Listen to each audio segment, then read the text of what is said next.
అసందేశాత్తు రామస్య అంటుంది రావణాసుడితోటి. ఇదే మాట. బలిచక్రవర్తికి వైభవం వచ్చింది. ఆ వైభవం అంతా లక్ష్మీ అమ్మవారే కదా. ఎందుకని? తాను సంకల్పించుకుంది. బలిచక్రవర్తి చేసిన యాగము గొప్పతనం చేత 30 రూపాలలో బలిచక్రవర్తిని సేవించింది అక్కడ. ఇది వామన పురాణంలో చాలా విస్తారంగా చెప్పారు. హిరణ్యకశిపుడికి వైరమంతా కూడా ఎవరి మీద? శ్రీ మహావిష్ణువు మీదే, కానీ అమ్మవారి మీద కాదే. కానీ అమ్మవారి వైభవంతో సహా హిరణ్యకశిపుడి ఇంట్లో ఉన్నది తాను సంకల్పించుకుందిగా ఉన్నది. ఇది అంచేత ద్వేషం ఎవరి మీద ఉన్నా కానీ అమ్మవారిని మాత్రము ఎవళ్ళు కూడా దురాదర్శ కన్నెత్తి చూడలేరు. రాక్షసులందరికీ కూడా ఇంద్రుడే గురి తప్ప శచీదేవి వంకకి ఎవళ్ళు వెళ్ళలేదు. ఆవిడ స్వర్గలక్ష్మి. కాబట్టే వివాహాది కార్యక్రమాల్లో మంగళసూత్రానికి పూజ అని చేసినప్పుడు మంగళసూత్రానికి పూజ అందరూ కూడా గౌరీ పూజని, లక్ష్మీ పూజని, మరొకటని చేస్తారు. వేదం చెప్పింది ఏమిటంటే శచీ పూజ. అక్కడ మంగళసూత్రానికి 9 దేవతలు అధిష్టానంగా ఉంటారు. అక్కడ ఉత్కర్షిణి, కళా, చిన్మయి ఇలా పేర్లతో 9 ఉంటారు. అది అంచేత దురాదర్శ. మారీచుడు హెచ్చరించాడు ఒక మాట, కథంత్వం తస్య వైదేహీం రక్షితాం స్వేన తేజస ఇచ్ఛసి ప్రసభం హర్తుం. రావణ, దెబ్బతింటున్నావు. తన తేజస్సుతో తనను తాను రక్షించుకోగలిగిన మహాతల్లి సీతాదేవి ప్రసభం హర్తుం బలాత్కారముగా ఆమెని వశం చేసుకునే ప్రయత్నం చేద్దామనుకుంటున్నావు, అపహరిద్దామనుకుంటున్నావు. ప్రమాదం, జాగ్రత్త. మైథిలి ఓజస్విన ప్రియ. ఆమె గొప్పతనం 2 కారణాలు.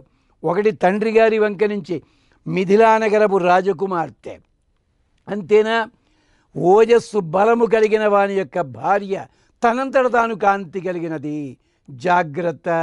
అందుకని ఓ పక్కని రాముడున్నాడు, ఓ పక్కని జనకుడున్నాడు. వాళ్ళిద్దరి గొప్పతనం పక్కన అట్టే పెట్టిన ఆమె ప్రత్యేకత ఆమెకుంది. దీప్తస్యేవ హుతాసనస్య శిఖ సీతా సుమధ్యమ. అప్పుడే అంటున్నాడు, నసా దర్శయితుం శక్య. ఆమెను పొర్రపాటును కూడా దగ్గరికి వెళ్ళి తలెత్తి చూడలేవు సుమా. దీప్తస్యేవ హుతాసనస్య శిఖ. భయంకరంగా భగభగ మండుతున్న అగ్ని జ్వాల వంకకి ఎవలా వెళ్ళలేడో అలా సీతమ్మ వంకకి వెళ్ళలేవు.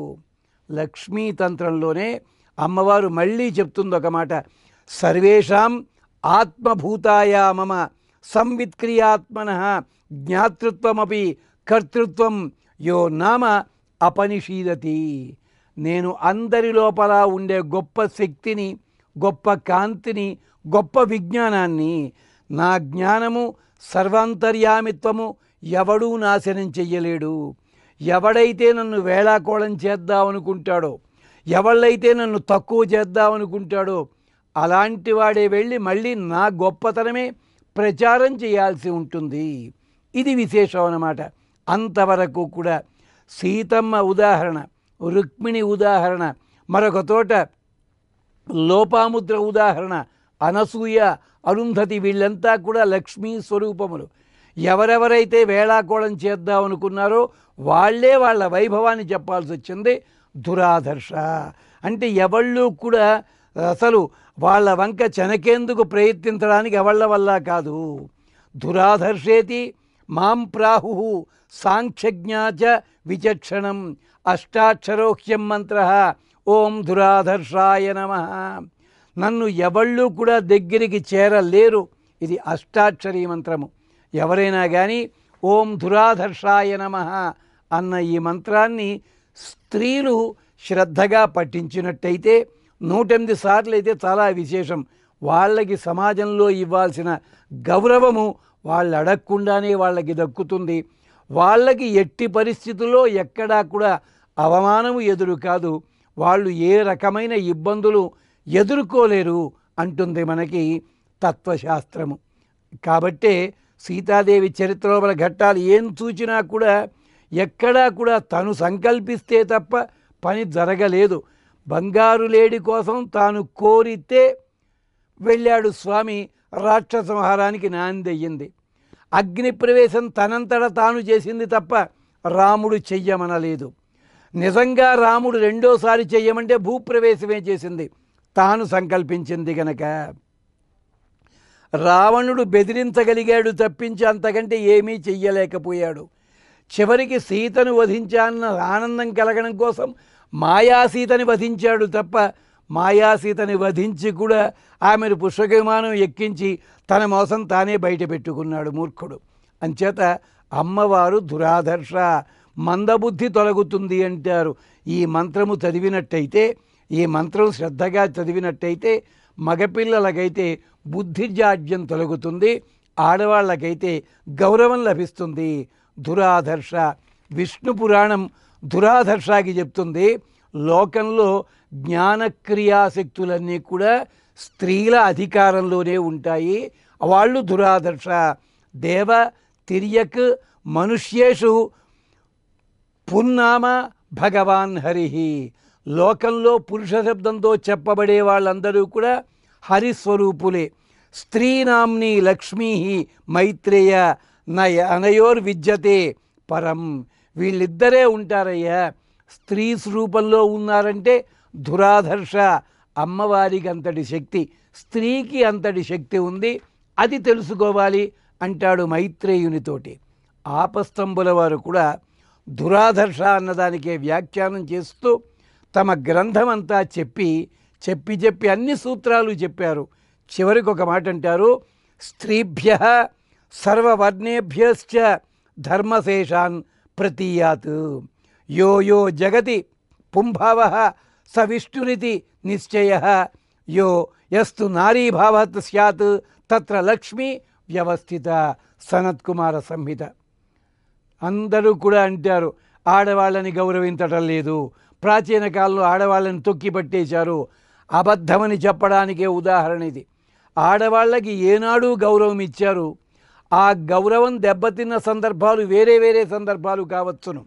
కానీ ఆపస్తంభుల వారు చెప్తారు, స్త్రీభ్య సర్వవర్ణేభ్య, అన్ని వర్ణముల వారికి కూడా స్త్రీలలోనే ధర్మములు తెలుస్తాయి, తెలుసుకోండి అన్నాడు ఆయన. దురాదర్శ అంటే పరిపూర్ణమైన జ్ఞానము. ఒక్కసారి నీకు దోషరహితమైన జ్ఞానము లభిస్తే ఆ జ్ఞానాన్ని ఎవడూ కూడా పోగొట్టలేడు, ఏం చేసినా.